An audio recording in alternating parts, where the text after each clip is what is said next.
Hello and welcome to A Critical Dragon, where I talk about narrative in film, television, and in books. And today I'm joined by my good friend, Dr. Philip Chase. Philip, hello. Hello, AP. Great to see you as always. And how are you doing today? I'm doing very, very well. It's wonderful to be here, and I'm kind of excited to be talking about this poem today, especially given the marvelous feedback that you've gotten on it. Oh, you have to praise them that much.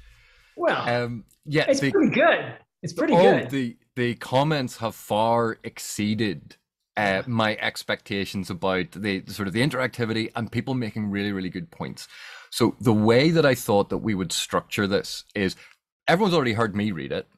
So I thought Mhm. if you would read the poem, and then what we'll do is we'll go through some of the commenters' suggestions and their readings and interpretations of the poem. And Yeah. I've kind of tried to, I've had to break them up into sort of thematic sections. Uh, So we can discuss it that way. And then if there's anything more that we need to add at the end, we can do that. How does that work for you? it sounds brilliant to me. Ah, that's lovely. Okay. So I will go ahead and read. This is, of course, Shake Prayer. It is the epigraph to chapter 21 of Reaper's Gale, book 7 of the Malazan Book of the Fallen. So here we go. Open to them your hand to the shore. Watch them walk into the sea. Press upon them all they need. See them yearn for all they want. Gift to them the calm pool of words. Watch them draw the sword. Bless upon them the satiation of peace. See them starve for war. Grant them darkness, and they will lust for light. Deliver to them death, and hear them beg for life. Beget life, and they will murder your kin. Be as they are, and they see you different. Show wisdom, and you are a fool. The shore gives way to the sea, and the sea, my friends, does not dream of you. Excellent. Thank you very much. My pleasure. I lacked your cool accent, but I did my best. So I, I think you more than made up with it with pathos. I Um, tried. Yeah. So in looking at this, obviously there's going to be a lot of different elements. So why don't we start with one of the first sets of things that a number of different commenters came up with is what they saw in it. One of the aspects, the themes that's hidden in this, and this is this idea that mutability is the only constant, change is the only constant in our world, and we had Derri. Part of her comment was change and the need to change is a fundamental part of humanity. Hmm. KDEB 20, the eternal desire for change in humanity is what they were saying in the poem. And Uh-huh. the Flick Flack Master 3, humans need struggle in order to overcome it and be happy. So Huh. we see this, and this is actually quite a positive, I think, view of some of the elements here. Yeah. So there's a mutability theme there, but also it is necessary for human beings to have this constant change in order to keep life interesting, to have goals in the future, that sort of thing, to have change in the world means there is the possibility for beauty and so yeah, instead of stagnation, I suppose. Yeah, so that is a positive spin, I guess. Yeah. Yeah, and I think the line that really sets off that particular theme is press upon them all they need, see them yearn for all they want. So Yeah. when needs are taken care of, your Right. basic once your basic needs are taken care of, what's left? And then it becomes your wants, your desires, not necessarily the things that you actually need, but the things that now that you are comfortable, you go, well, what would be nice to have extra? So, Right. I think that's one of the lines that really speaks to that desire. Hmm. Bit of Maslow's pyramid there, I guess. Yeah. Yeah. Um, and we also have that because everything is set up in those oppositions. Um, Nothing is ever constant. So I think because we have that almost like a call and response, where you Yeah. have a sort of positive, then a negative, the positive, then negative, that movement backwards and forwards. This, Yeah. I think that even that structure lends itself to this consideration of change, of desires, of movement, of never sitting still. So I think that feeds into that particular point as well. Lovely. Yeah. That's a great, great way to approach the poem, I would say. Yeah. But on the flip side of this, there was a very interesting thing that, again, a number of the different commenters picked up on. And LusipherPE, Hatecast, and ReadingReignBro all picked up, oh, and Rob Paul as well, all picked up on this sense of futility running through the poem. Yeah. Yeah. So futility being, it's really the flip side of what we were talking about before in some respects. So that mutability also suggests a certain futility, and that might even be mirrored in the structure of the poem as it diminishes. The lines get shorter and shorter and shorter until we get to that kind of punch at the end there, where the sea does not dream of you. In other words, you're just a little thing, and the big world is going to keep going on once you're gone. That sort of thing, I suppose. Yeah. Yeah, and I think, again, tying into that, when you give someone what they need, they will still never be satiated. They will want more. So you cannot succeed. You cannot quench that hunger. They will always want more. So there's that sense of futility running in there. When you offer peace, then people want the entire opposite thing than the thing that you have offered. There's this constant, no matter what you do, it's never good enough for the other side. And so you get that sense of futility permeating all of these different lines. And I think that line at the end, and the sea, my friends, does not dream of you, just sort of points out how, in that particular reading, how depressing this is, because no matter what you do, the sea will not care. And no matter what human endeavors occur, the sea will not care. So you can understand that sense of futility running through the poem as well. Yeah.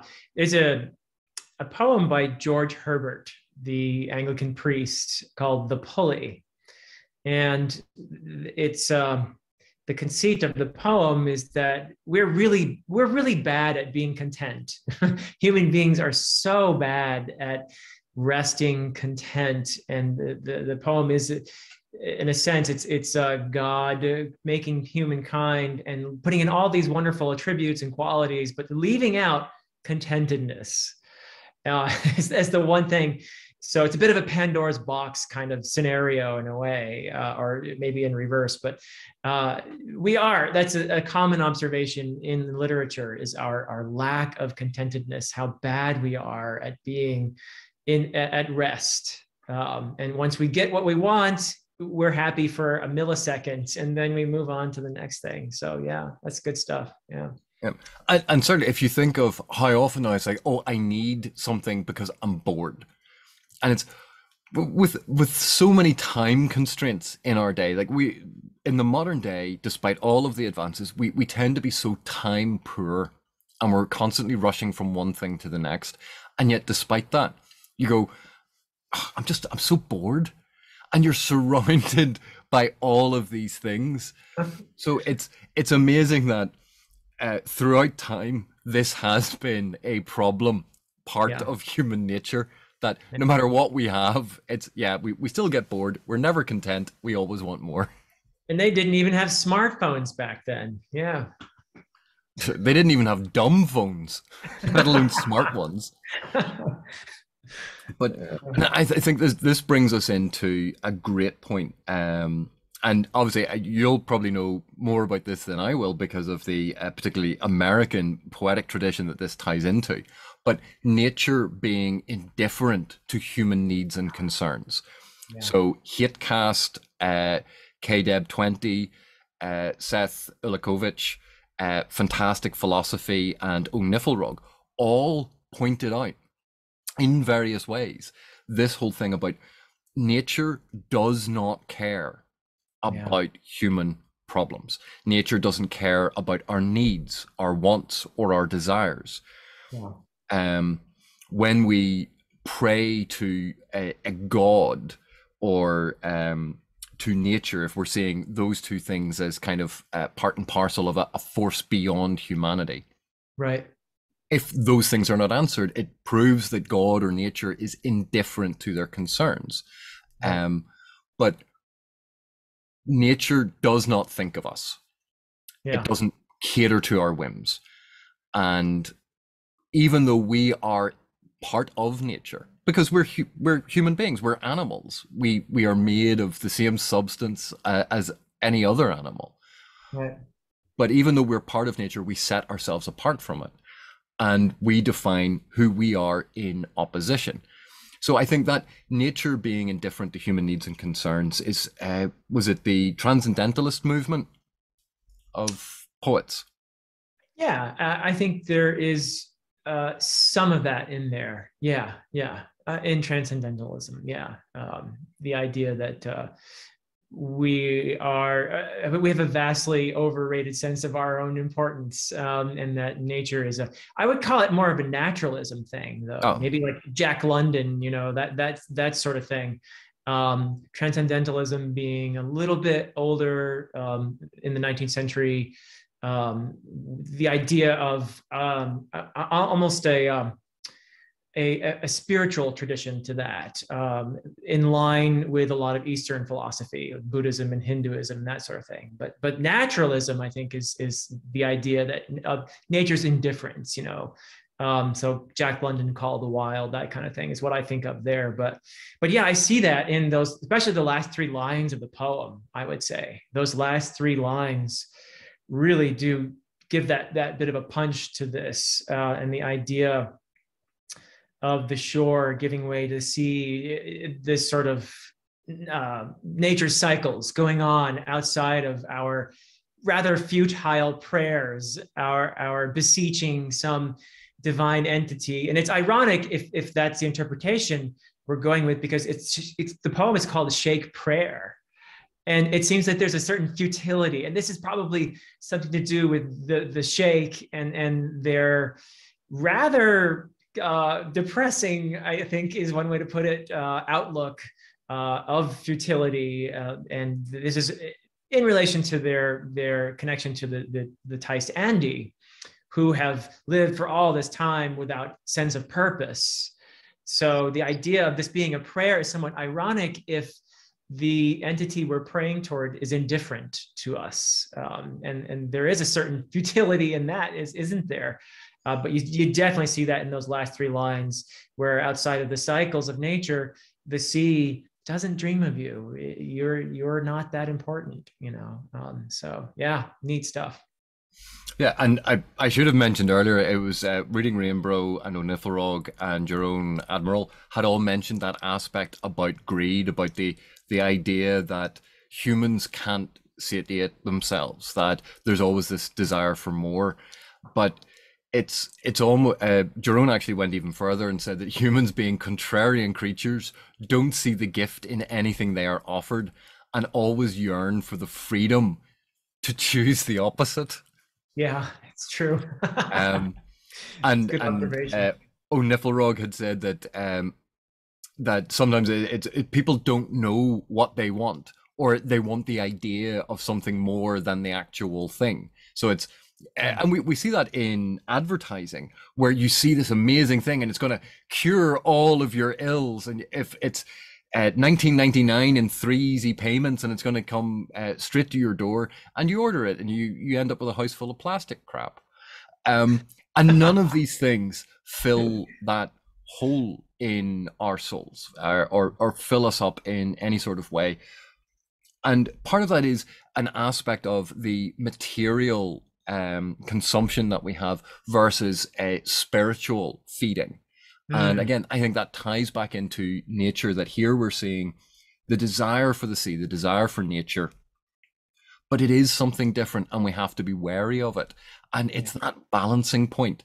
And if you think like all the way down through this, it has been about these extreme positions, and it's never in the balance. It's never where the comma is. It's never where that join is. But that's where the balancing point is in all of these different positions. How interesting. Yeah, it really captures the yearning that is at the heart of the human experience. And I think a lot of us go through our lives with this sense of not quite belonging where we are, and hoping for some home beyond this. And that is an impulse, I think, that has fed into a lot of different religious traditions as well. This notion that somehow we're not quite where we ought to be, and that there's just outside of our vision, there's some place where we could be and that we yearn for. So yeah.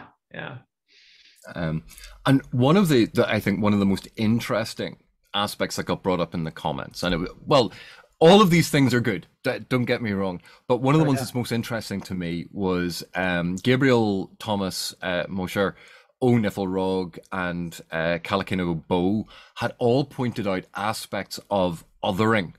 And for me, this is one of the most fascinating aspects of this poem, because Gabriel had pointed out that because this is part of, or he thought it was part of a creation myth of the Sheikh, and it provides them with a self-identification that contrasts with others, that it contrasts setting themselves apart.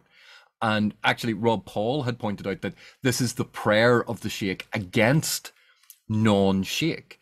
And Niflrog, again, he'd pointed out the need for us to create these artificial categories, that we always create and focus on differences. And we focus on, instead of finding the points that bind us, these distinctions between nature that is not us, nature that is us. And we see that in the difference between the shore and the sea. We see that in the difference between offer them, this always referring to this other group. And so there's the inclusion of everyone in this discussion because it's a prayer, and therefore there's self-identification, but it's against all of these other people.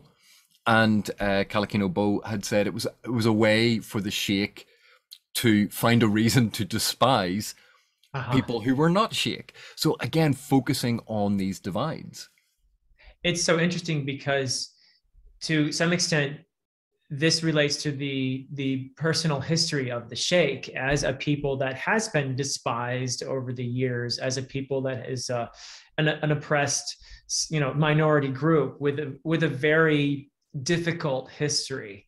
And yet, I think there's something universal about this as well. At the same time, because I think we all, to some degree or other, identify with that otherness in different scenarios, in different ways. And so it is both particular to them, but I think they're even outside of, if you didn't know anything about the Malazan Book of the Fallen, I think it would still speak to a universal human experience of otherizing and feeling differentiated through not just on a personal level, but on the level of the group, on the level of the culture. So yeah, that's really interesting. Yeah. And I think it actually speaks very much to the current situation that we find ourselves like on social media in our cultures, that we have this pervasive sense of tribalism, this need to belong to a community. But the dark sort of aspect of this concept of belonging to a community is that you have your community and everyone else is other. They are not part of your community. And we are seeing a lot of this, the dark side of community in that aspect of tribalism that we see online, and we see in political discourse, and we see in everyday discourse. That it seems to be that we're finding fracture points always to try and separate ourselves from the others, from these other people, and we are right and they are wrong.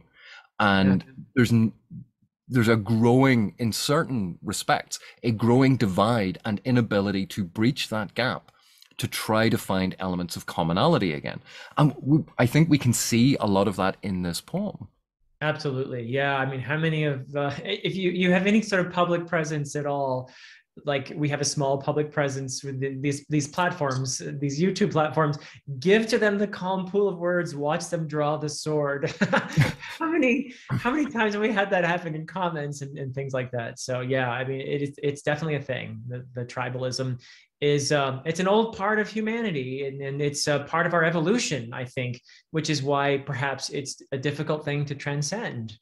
And we see it even when, like, even in our community on YouTube, when you talk about a book and you go, well, I didn't actually enjoy that book. And you're perfectly respectful about the author, about the book, you're just discussing and go, well, personally, it didn't work for me. And some people take that as an attack. Right. And you go, but I'm not attacked. This is a discussion, and you're allowed to love the book. I'm not saying that you can't love the book. Or alternatively, you can love a book and then other people go, oh, well, I hate that book. And for some reason, it's this need to find a fracture point. Yeah. So I think that element, we can see so much of that in online discourse in particular. Because usually when you're sitting face to face with someone, you would never say any of those things. You would actually be, True. far more congenial and, quite often agree to disagree. But sometimes when we have that anonymity and we can just launch into a thing, we don't think of the repercussions. We don't think of our tone. We don't think of how that might sound when someone else reads it. And it's someone offering up words, and that's all that YouTube is. It's words. A lot of words. And yet there's the call to the sword. But I think Gabriel Thomas Mosher actually brought this even a step further, which I thought was really, really interesting, which is, although this is a prayer, it moves from something quite almost positive, identifying all of these positive aspects that the speaker and the group of the speaker are trying to do. And it becomes a malediction. It becomes something negative toward the end. And you see that turn with deliver to them death and hear them beg for life. Beget life and they will murder your kin. This is framed so negatively. And show wisdom and you are a fool. Yeah. That this actually becomes quite a call to arms against the other. Interesting. Yeah, it is a bit like an incantation with that back and forth, but it gets sharper and sharper and sharper as it narrows down toward the end, which fits with that notion of hostility, I suppose. Yeah. Yeah. And although we've been talking about it in these general senses, it was actually a number of people picked up on quite a specific sense that was sort of playing through this.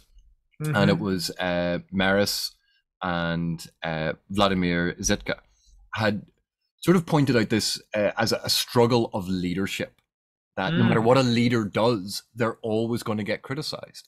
No matter what you personally do, there are always people who are going to oppose you just out of spite. And no matter how benign your plans, they will fight against them.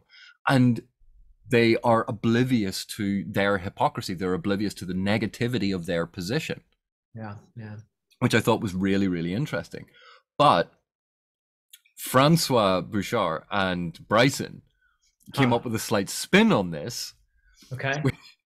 And I think maybe this is slightly tongue-in-cheek, but they said, Francois had said it was a lament about the trials and tribulations of parents during their children's teenage years.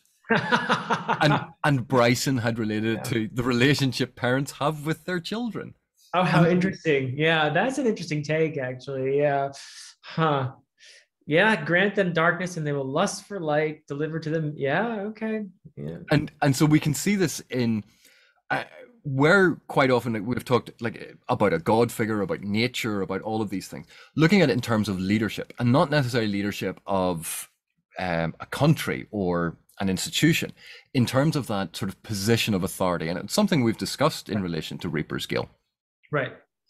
But this idea of a leadership position, which you can scale up and scale down, that there will be people who, for whatever reason, will oppose you.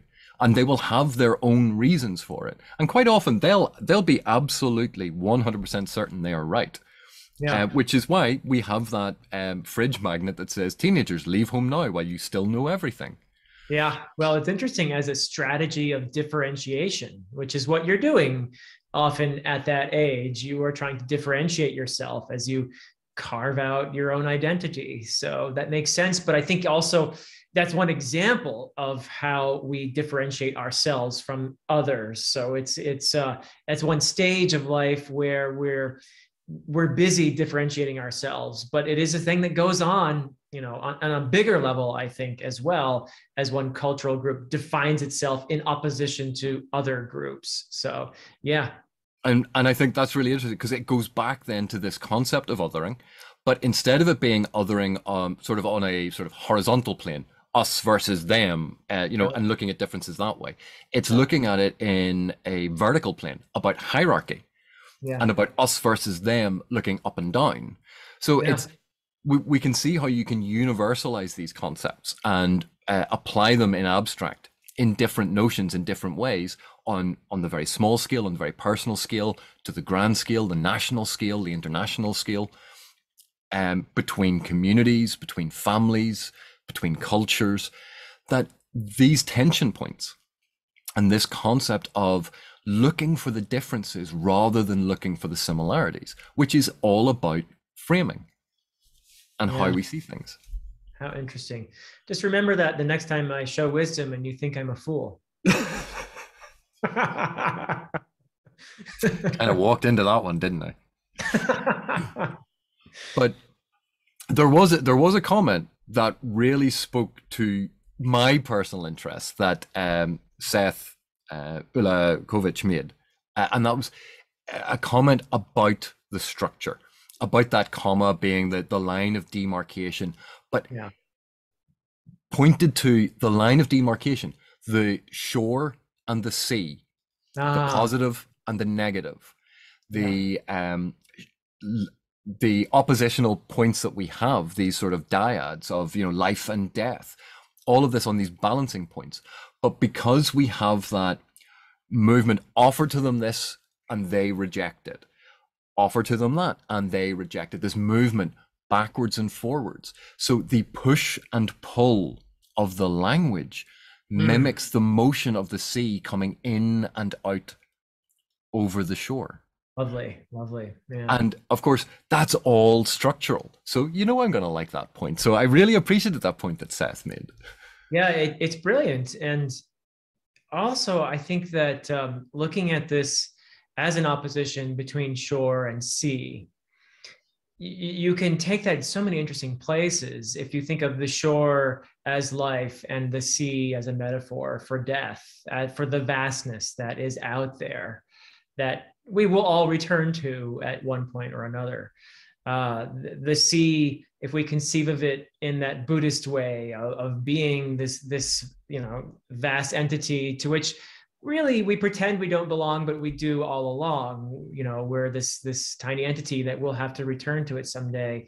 And the idea of it not dreaming of us, in that sense of it being that vast thing in our individual lives, which we go around thinking of as so important, are really not all that significant in the grand scheme. So that's really neat. All these different interpretations really have their own validity, I think, don't they? Yeah, and then the last two sort of points that I wanted to pick up on before we talk about a couple of additional ones was Sansa's bookshelf had looked at the sea in the poem as a metaphor for people, a mindless and sort of senseless mass, a sea of people, a mass of people who are blinded by a want for what they don't have. So you see how that connects to what we've already been talking about.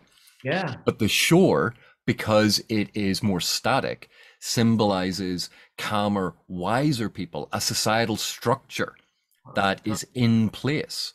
And it is broken down by these waves of people who want everything they don't already have. And so that's where they located that tension. And Jeroen Admiraal had actually said the sea viewed as a symbol of true freedom. There are no boundaries, no limits, no borders. The sea is vast and all-encompassing, and that is true freedom. But there's no safety there. There's nothing to hold on to there. You would be adrift. So you can see, even by picking different metaphors and different meanings associated with the images, that you can construct slightly different variants on the theme. Yeah, very interesting. We ought to ask that ex-archaeologist guy what he thinks about it. Because certainly one of the things that I thought was very interesting is the land representing order and the sea representing chaos, because the land is fixed and immutable, whereas the sea is all about change. It's always in motion. Nothing is fixed. And then when we think about that in terms of time, the land is the past. It is tradition. It is bound. It has happened. Whereas the sea represents the future. That just looking at it in these slightly different ways gives us these slightly alternate meanings that can play through as concepts running through the poem. Right. Yeah. So that was the list of the comments that came forward, and I have to tell you, I'm incredibly impressed by the thought that people put into this and the genuine insight that they brought to discussing the poem. And I'm so glad we tried to do it this way. I think it's a brilliant idea, and even though it was yours. And no, it's really wonderful. It's a very rich experience to hear these different interpretations, and they don't all necessarily mesh exactly with each other, but when you step into one interpretation, you can really appreciate how it opens up the poem, and then you step into a different one and you see it in an entirely different way, but valid. And so it's really quite cool. Yeah, it's really interesting. One of the things I found very interesting about it was, although I think almost everyone had slightly different interpretations, you could see how some of them were flowing into others. And depending on what order you put those comments in, you could probably have constructed this flow that shows a reading as it slowly changes as you go down through the comments. None of the comments were wildly out there. None of the comments were things so far removed from anything else that anyone else had considered. So this goes to the point that we were talking about, that poems are not a puzzle to be unlocked with only one answer. That they are about feelings and concepts and abstract notions, and there are different ways to articulate that, and they might be individual articulations, but there will be linking themes and linking threads and concepts running through all of it, and it's just been so much fun to do this. Now, before we finish up, is there anything that you wanted to add to that you think that we haven't covered? Wow. Well, of course, someone in the comments will probably add something to the whole experience, which would be really great, actually, to have even further comments on it.